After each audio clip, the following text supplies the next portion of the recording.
มันสิมาตำเจียวปลาแดกใส่กล่องเอฟเฟกต์เด้อใส่กล่องเอฟเฟกต์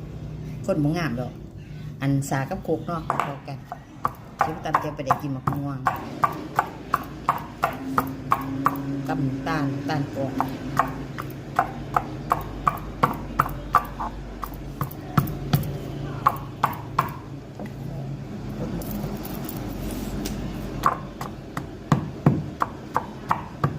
โอ้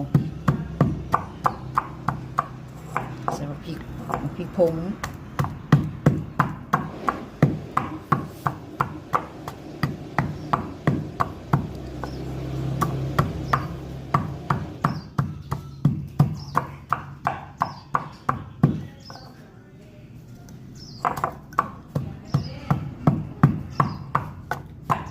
โคบวงไง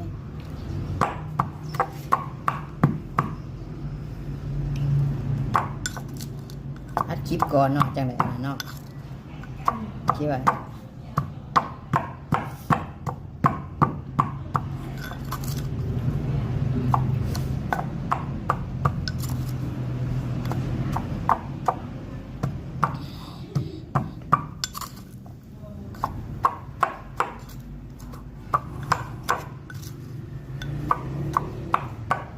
ปวดแขน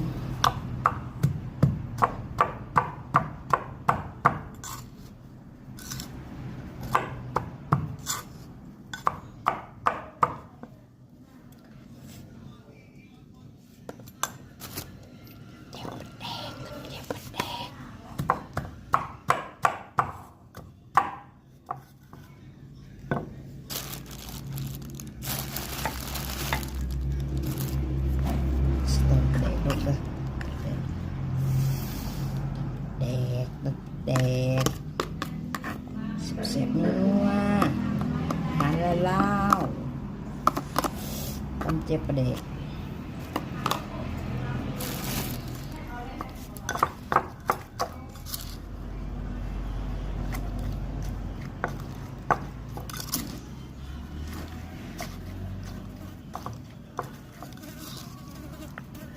เหยาะมันเข้ากันเขาก็จังใส่อันน่ะข้าวเบื่อข้าวหัวผักบัวแล้วเหยาะก่อนเหยาะมันเข้ากัน